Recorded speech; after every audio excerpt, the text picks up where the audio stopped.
일단 핵폭탄급 이슈가 터져가지고 우리가 또 얘기를 안 할 수가 없는데 부동시요? 그랬으면 좋겠습니다. 네. 그렇지만 그것은 아니고요. 네, 안철수 국민의당 대선 후보와 윤석열 국민의힘 대선 후보가 전격 새벽 단일화를 이뤄가지고 오늘 아침에 이제 한동안 또 난리가 났었죠. 느닷없이. 네, 느닷없이 토론회 잘 마치고 토론에서 잘 열심히 경쟁을 한 다음에 새벽에 갑자기 통 큰 단일화를 조건 없는 단일화를 했다라고 뉴스가 나와서 저도 좀 깜짝 놀랐는데 일단은 이 단일화의 영향력 판세 얼마만큼 판세에 영향을 미칠지에 대해서 김성애 대변인님 먼저 말씀해 주세요. 냉정하게 해야 되겠죠? 그럼요. 예, 냉정하게 보죠.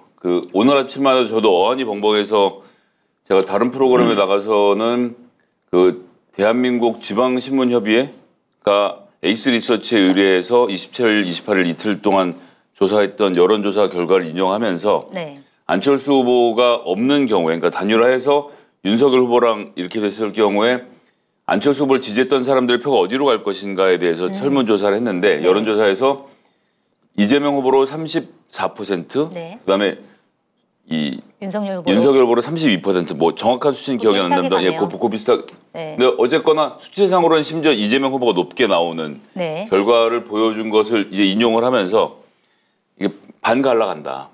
그러니까 어차피 크게 차이가 안 날 것이다라고 얘기를 했는데 제가 이제 정신을 차리고 다시 생각해 보니 제가 틀렸습니다. 아, 왜요? 그러니까 그런 설문조사를 때 27일, 28일은 윤석열과 안철수 간의 갈등이 굉장히 심했던 국면이었기 때문에 그렇죠. 안철수 후보를 지지하시는 분들이 윤석열 후보에게 마음을 줄 여유가 없었거든요. 그러니까 지금 나와 있는 모든 여론조사는 윤석열 후보가 안철수 후보에게 못되게 굴 때의 여론조사이기 때문에 이 결과가 아무리 최신 거라고 해도 그걸 근거로 해서 안철수 후보의 표가 반반씩 나눠갈 것이다라고 예상하면 안 되겠다는 생각을 오늘 오후에 했어요. 그러면 이재명 후보보단 윤석열 후보한테 더 많이 갈 것이다. 지금 제 생각, 지금의 제 논리적 판단은 4대 2대, 그러니까 4대 안철수 표가 4는 윤석열에게 가고 2에서 2.5가 이재명 후보에게 가고 2가 다당제를 원하는 경우에는 포기. 아니요, 심상정 후보에게 가고 그리고 포기가 좀 더 있고 뭐 대충 이런 그림에서 이재명과 윤석열 후보로 갈라지는 비율이 2배, 1배, 뭐 1.8배에서 2배 반 사이에서 어디에 날 거라는 판단입니다. 여러 가지 여론조사 결과를 봤을 때. 그럼 이재명 후보가 지는 건가요? 아니죠. 근데 중요한 것은 안철수 후보의 기본 지지율이 8%잖아요. 네. 이 8%를 지금 말씀드린 공식으로 나눠 가지는 것이기 때문에 결론적으로는 이번 단일화를 계기로 약 1.5에서 2.5%포인트 정도를 윤석열 후보가 더 얻어갈 가능성이 있다. 근데 그건 문제는 이건 안철수 후보 표만 가져가는 것에 대한 얘기를 한 거고요. 네. 아직 최종적으로 결정을 하고 있지 않은 유권자들 중에 팔짱 끼고 있는 사람들 중에서는 이번 윤석열 후보의 이러한 결단이 정치인 윤석열이 뭔가 제대로 했다라는 이 신호로 받아들일 수 있거든요. 네. 어쨌거나 통합을 해냈지 않았습니까? 큰 걸 하나 해낸 거거든요. 네. 거기에 대한 긍정적인 평가를 하면서 윤석열 후보에게 최종적으로 표를 줄 사람들이 또 일부 있기 때문에 그럼 이재명 후보가 지는 거네요. 종합적으로는 한 3%, 2에서 3% 정도가 윤석열 후보의 이 단일화 이벤트를 통해서 넘어갈 가능성이 있다는 점을 전제에 깔고 시작해야 된다고 봅니다. 굉장히 객관적으로 냉정하게 판단을 하시는군요. 네. 네, 알겠습니다. 장교님은 어떻게 보세요? 거의 똑같은 수준의 분석을 저는 하고 있습니다. 네. 그러니까 대략 저는 5 정도가 윤석열 후보한테 가고 한 2.7 아니면 3 정도는 이재명 후보한테 간다라고 보여지거든요. 그렇다면은 윤석열 후보에게는 상당히 천군만마를 얻은 것이다. 그래서 이번 단일화가 저는 쐐기라는 표현을 하고 싶어요. 쐐기를 박았다. 네, 이번 선거에 쐐기를 박지 않았느냐라는 생각이 듭니다. 기본적으로 계량적으로 표가 오는 것도 있지만 심리적인 측면도 있어요. 그러니까 정권 교체를 원하는 50%에 넘는 사람들에게 야, 그래 이제 윤석열한테 가도 괜찮아. 이제 다른 대안이 없어. 그러한 심리적인 효과와 이제 민주당 지지층에는 지지층이라고 하면 안 되겠구나. 민주당 선대위에 중요한 일을 맡고 계시는 김 작자님 같은 분들에게는 지금 야, 저거 단일화 안 됐어야 되는데 단일화 돼가지고 우리 선거가 좀 힘들어진 거 아니야? 그런 심리적인 위축을 시킬 수가 있다고 봐요. 그럼 위축 때문에 더 결집할 수도 있지 않나요? 근데 이제 제가 이렇게 이재명 후보를 좋아하는 많은 시청자들이 보고 있는 공덕포차에서 이재명 후보를 비판을 하는 게 적절하냐라는 생각을 갖고 이제까지 있지만 계속 해오셨는데 왜 그러세요 갑자기? 기억이 안 나요. 그랬는데 왜 보세요?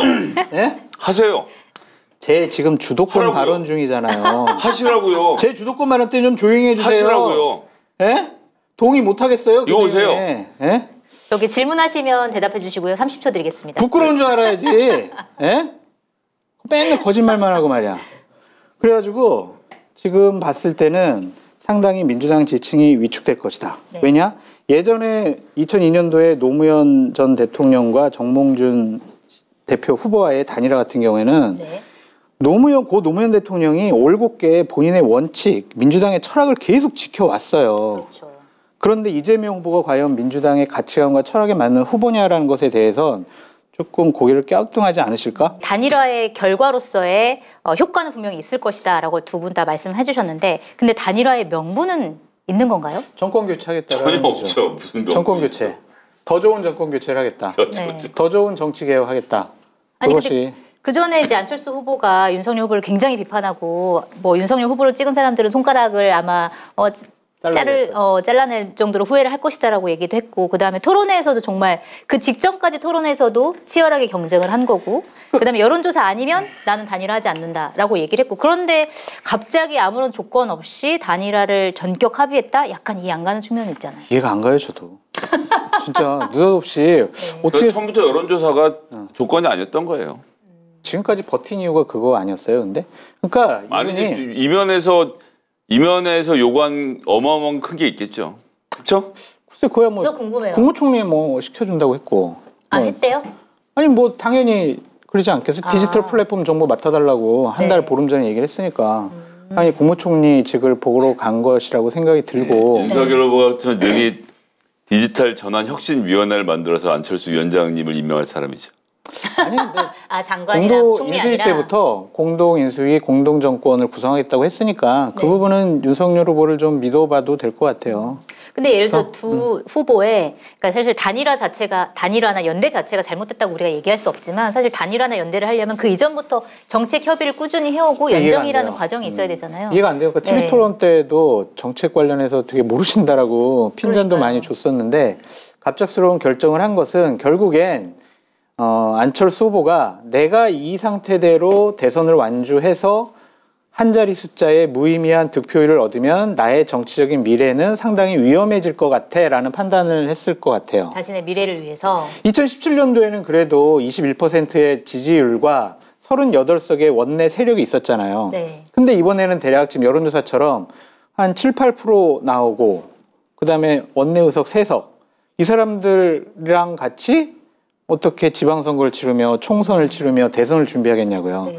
정치적인 미래를 딱 계산을 해보면 아 내가 윤석열 화끈하게 밀어주고 나 국무총리에서 행정경험 쌓고 원내에서 내 세력 공천해가지고 넓혀 나가고 그래서 내가 다음번 대선에 도전한다라는 게 합리적이죠. 근데 그쵸? 그게 꼭 윤석열일 필요는 없잖아요. 그러니까 예를 들어서 이재명 후보도 문을 열어놨고 예를 들어서 총리를 시킬 수도 있을 만한 약간 그런 상황을 만들었고 근데 그게 왜 꼭 윤석열 근데 후보였을까요? 안철수 후보가 지속적으로 얘기한 게 정권 교체하겠습니다. 더 좋은 정권 교체하겠습니다라고 얘기를 했잖아요. 그래서 이재명 후보를 지지한다는 것 자체가 이율배반적인 행동 같아요. 제가 봤을 때. 일반적이다. 네. 자 단일화 명분 없다고 말씀하셨는데 왜 그랬을까요? 안철수 후보는. 일단 현실적인 문제가 있습니다. 첫 번째는 빚이죠. 아니 돈 얘기하지 마. 돈 많아. 그러니까 그분 돈 많으신 분 아닌가요? 1970억 주식 좀 팔면 되지 않을까요? 부자들의 심리를 모르셔서 그런데 아, 그래요? 자기 돈 몰라요. 안 씁니다. 알아요? 그래요? 부자심리? 부자셨어요? 네, 그럼요. 예. 아 돈 안 써요? 저 강남 8호권에서 그래요? 초중고등학교 나왔고 초등학교 심지어 사립초등학교 다녔어요. 그럼 돈 안 쓰는 거랑 뭔 상관? 그 돈 안 쓰세요? 안 써요? 지금은 돈이 없어 못 쓰고. 아니 그 얘기를 하는 게 저도 아니라 못 쓰고 그 얘기를 하는 게 있어요. 아니라 네. 이건 이제 선거 개시하는 대목으로 넘어가서 다시 돌아보면요. 그때 네이버에 광고 구자를 트는 게 있어요. 제가 이건 직접 업무를 해봐서 아는데 한 구자를 트는데 20억이 듭니다. 그래요? 예, 대선 때 패키지로 파는데 20억짜리 패키지를 팔아요.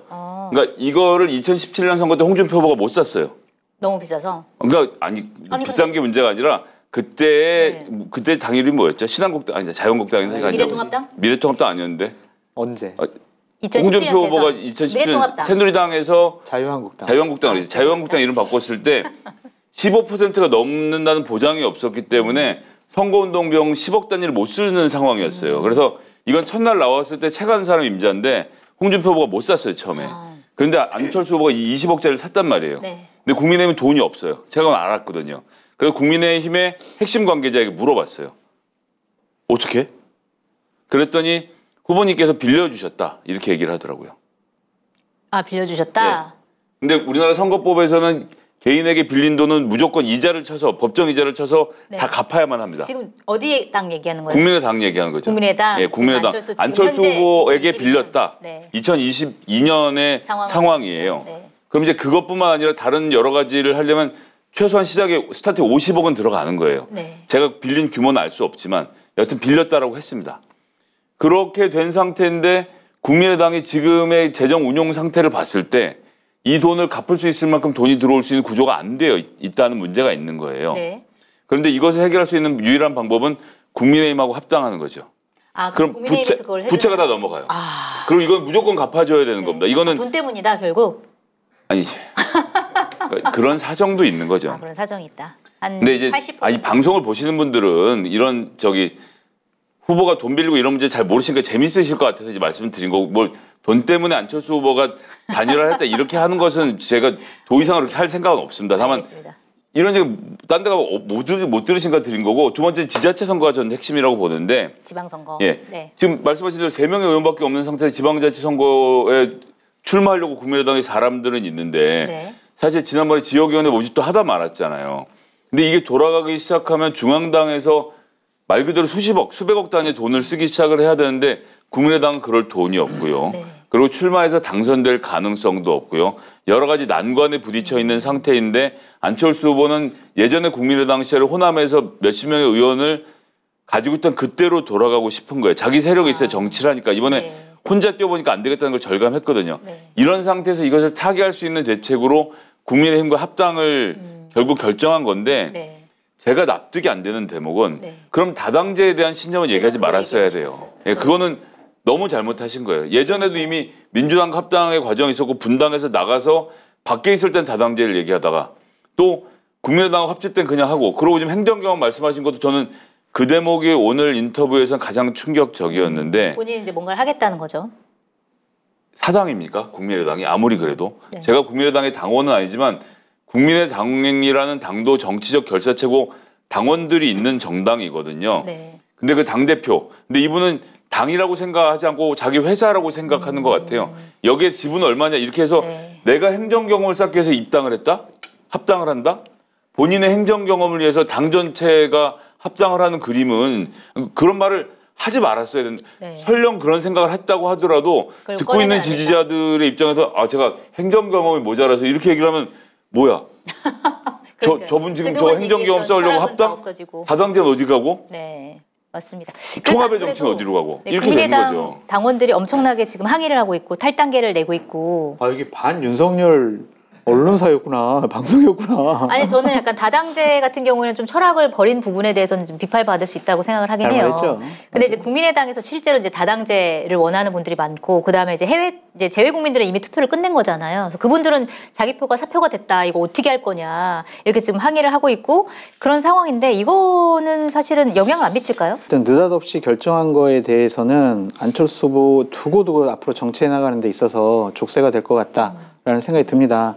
저도 아무리 생각해도 이해가 안 돼요. 네. 이건 지금까지 완주하겠다고 계속 얘기해놓고 갑자기 몇 시간 만에 바꾼다라는 것 자체가 네. 정치인으로서 자격이 있는 것인가 라는 생각을 하기도 하지만 어쨌든 본인이 계속 정권 교체하겠습니다라고 얘기를 해왔기 때문에 정권 교체를 위한 가장 빠른 지름길이 무엇이냐 그냥 윤석열 후보와 단일화하는 것이다라고 판단을 한 것 같습니다. 게다가 또 지금 국민의힘에서는 일부 발악에는 또 혹은 국민의힘 바깥에서 국민의힘을 지원하는 세력들의 입장에서는 안철수의 영입으로 합당으로 국민의힘이 좀 더 완전히 우경화된 것에서 좀 더 중도로 네. 오지 않겠느냐는 기대가 있는 맞아요. 건데 네. 예, 그건 완전히 잘못된 기대입니다. 아 그래요? 근데 오늘 어떤 정치평론가 분 중에 하나도 그 얘기를 하시더라고요. 그러니까 국민의힘이 너무 보수여서 지지하지 않았던 사람이 안철수가 들어감으로써 약간 이제 중도가 되고 뭔가 균형을 잡아줄 것 같아서 더 지지할 수도 있다.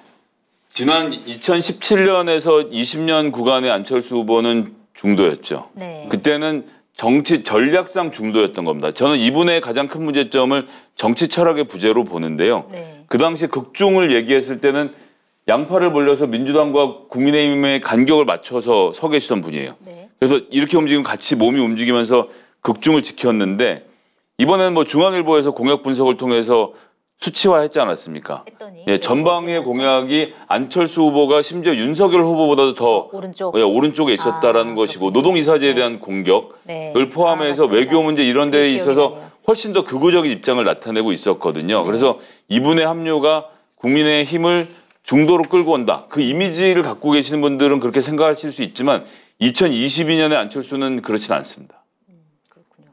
아, 그리고 이 단일화의 시점에 대해서도 말이 많은데, 그러니까 사실 오늘 단일화를 했다는 거는 여론조사 공포기간이 끝났잖아요, 이제. 그래서 단일화의 효과가 어떻게 지지세에 영향을 미치는지를 전혀 알 수가 없어요. 깜깜이 선거로 딱 들어간 시점이고, 그다음에 내일 바로 사전투표가 시작되잖아요. 이 시점에서 단일화를 전격적으로 했다는 게 이 시점이 이제 조율이 된 걸까요? 아니면 그거랑 상관없이 막판에 단판을 한 걸까요? 몰려서 된 거죠.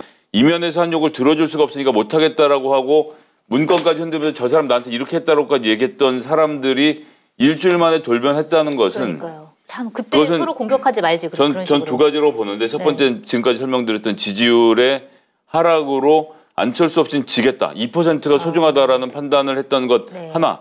그리고 두 번째는 오늘 열람할 수밖에 없게 됐던 부동시.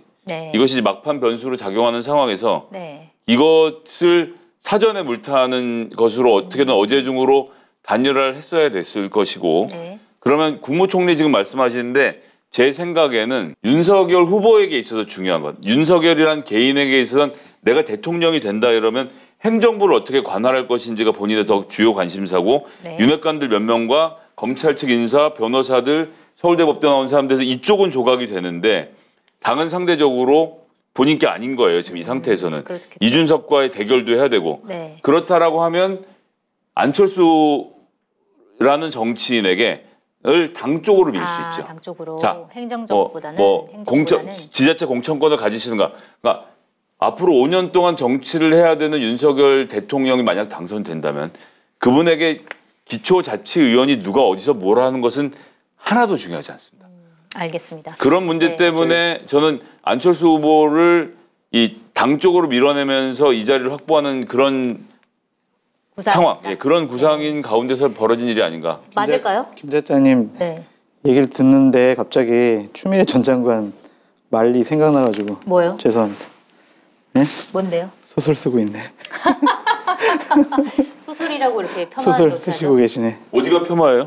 그럼 제가 뭐 알고 얘기하겠습니까? 제 짐작을 얘기하고 그런 식으로 프레임을 짜는 거죠. 알겠습니다. 근데 하여튼 저런 식의 분석도 아주 정확한 분석이세요. 뭐예요? 소설 쓰고 있다면서. 근데 기본적으로 뭐가 만든 거예요, 이게? 단일화라는 프레임은 윤석열 후보와 보수파 진영에 유리할 수밖에 없어요. 아까도 우리 모두 이 토론 전에 얘기를 했었죠. 잘 봐보세요. 그러니까 2017년도에 대선 출마했던 2번, 3번, 4번 이 후보들이 한 진영에서 윤석열 후보를 밀고 있는 그런 모습을 취하고 있어요. 그러니까 그때 당시 2번 홍준표 후보, 3번 안철수, 4번 유승민 후보. 다 지금 구도를 완전히 여야 1대1 구도로 만들어버렸잖아요. 그 상황에서 정권교체 여론도 높죠. 당시 분열됐던 후보들이 지금 한 팀으로 모여있죠. 선거가 윤석열 후보에게 유리하다라고 볼 수밖에 없고. 근데 그러면 아까 당권을 잡을 것이다. 안철수 후보가 당권을 내줬을 힘들어요. 것이다. 현실적으로 당권을 잡기 힘들어요. 그래요? 왜냐하면은 이준석 대표의 임기가 앞으로 한 1년 4개월 정도 남았어요. 당권을 다툰다라고 해야죠. 당권을 다툰다? 그것도 저는 솔직히 공천권 불가능해요. 저는 들은 얘기는 다른 것이 지금 그러니까 조금 전에 거론했던 2, 3, 4번 후보들 이분들이 지방선거에서의 지분 요구들을 하면서 내부에서 격렬하게 지금 다투고 있다라는 거예요. 근데 그 싸움에 2번, 4번과 윤핵관들이 격렬하게 다투고 있는 와중에 안철수 후보도 참전한 형태로 보는 게 맞습니다. 맞아요. 그것도 맞고 경쟁이다. 분명히 경쟁. 당연히 당직을 뭐 좀 내놔라. 당 사무처 사람들 다 받아라. 지방선거 때 우리 사람들 몇 명은 공천 줘라. 라는 요구를 안 할 수가 없죠. 이미 했겠죠. 단일화 전에. 당연하죠. 그러니까 이 부분은 앞으로도 계속 논의해야 될 상황이다. 그냥 자연스러운 현상이다라는 생각이 들고. 근데 그럴 거면 이준석 대표랑 어느 정도 논의를 했기 때문에 사실은 그걸 밀어붙였을 거 아니에요. 국민의힘에서도 윤석열 후보도.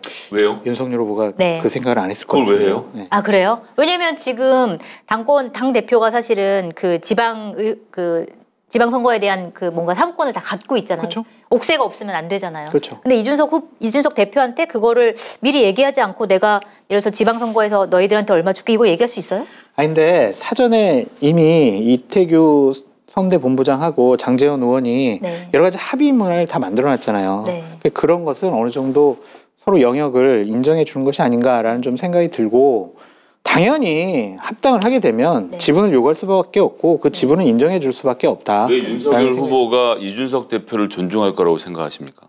당대표니까. 그것도 맞는 말이에요. 저는 근거가 없다고 생각해요. 그리고 이준석 대표가 지금 사실 이거를 딱히 반대하고 있지 않잖아요. 그러니까 이준석 대표가 안철수 후보를 굉장히 싫어하는 티를 굉장히 많이 냈는데 막상 단일화했다고 하니까 아니 오늘 SNS에도 싫은 티가 엄청 나던데 뭐. 근데 이제 싫은 티를 조금 내긴 했는데 아니, 싫은 티를 내면서 가장 중요한 문제가 뭐였냐면 지방선거 내 관할로 치를 건데 너한테 공정한 경쟁은 보장해 줄게라고 네. 말한 것이 벌써 치고 들어온 거예요. 그 사람이 무슨 얘기하든 저는 신경 안 씁니다.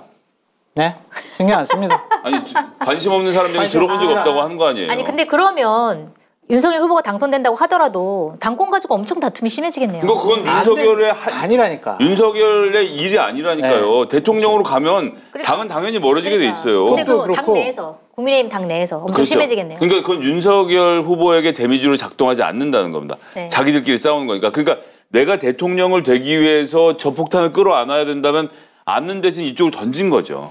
그러니까 제가 보기엔 윤석열 후보는 정치적으로는 영민한 선택을 한 거예요. 네, 자기는 어쨌든 상관없으니까 자기는 없죠. 행정부의 수반으로서 가 있으면 되는 거고 그럼요. 국회에서 지방선거 알아서 해라 이런 식으로. 보시면 안철수라는 정치인 주변에 떠올려 보세요, 여러분들도. 아, 이 사람 정말 문화부 장관 할 만한 사람이네. 안철수의 측근 누구가 이런 사람 기재부 장관 보냈으면 정말 좋겠네 하는 사람 있으십니까? 단적인 예로 지난번 서울시장 선거 단일을 하고 나서 뭐 했어요? 안철수 후보가? 글쎄요. 아무도 사람이 없어서 정무부시장 한 사람 넣은 걸로 끝났고 네. 그 정무부시장조차도 그 내에서는 완전히 아웃사이더가 되어 있는 상태라서 국민의당과 국민의힘이 이미 협치한다고 서울시에 해봤자면 안 된 게 눈에 보이거든요. 그래서 제가 아까 전에 드린 말씀대로 국민의당이 합당하는 과정에서 얻는 것은 안철수란 개인의 정치적 경험을 쌓는 것. 그것이 뭐 장관이 됐든 총리가 됐든 아니면 과학부 총리가 됐든 뭐가 됐든 내 경험을 위주로 지금 생각하고 있는 그림이 이 합당에서 펼쳐지고 있는 거예요. 이기주의적인 더 사람. 문제는 뭐냐면 그러면 예를 들어서 안철수 후보가 예를 들어서 당권 가지고 다투지 않으면 자기가 그래서 행정부에 예를 들어서 무슨 총리나 아니면 장관으로 간다고 했을 때 국민의당은 더 문제가 되겠네요. 왜냐하면 국민당에 남아있는 3명의 의원이라든지 그 조직 세력들은 누구한테 예를 들어 기댈 사람이 없는 거잖아요. 아 근데 국무총리라는 직을 갖고 있으면 네. 어느 정도 지분 행사하는 데는 어려움이 없을 것 같고요. 지분 행사는 되는데 제 말은 지분 행사를 누구한테 하겠냐는 거예요. 그러니까 예를 들면 국민의당이 누구한테. 그러니까. 그런 사람이 없다. 없어요. 예. 저는 못 떠올리겠어요. 저를요? 네. 그래서 이당 선대위 대변인. 국민의힘 최고위원으로 국민통합 정부도 만들고 국민통합 당 지도부도 만들고 그렇게 하는 거죠. 저는 그냥 그런 세상에 오면 그냥 유튜버나 하면서 살겠습니다. 제가 가끔 출연해드리겠습니다. 네. 저도 좀 불러주세요. 아, 네.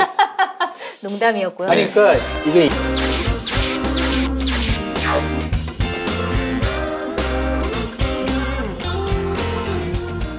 뭐라고요? 아니 요즘에 마켓타니에서 이용 안 하는 분도 있어요? 쇼핑몰계 차세대 리더. 마켓타니 정치권의 정보통 저 장성철이 자부하겠습니다. 정말 강력하게 추천드립니다. 왜 추천을 하느냐? 덕분에 제 출연료가 인상됐기 때문입니다. 굉장히 만족스럽습니다. 믿고 사드셔도 될 것 같다. 전 그런 확신이 들었습니다. 한결의 자랑, 한결의 야심찬 프로젝트, 한결의 TV를 후원하는 가장 좋은 방법 마켓타니. 많이 성원해 주시고요. 주변에도 널리 알려주세요. 좀 도와주십시오.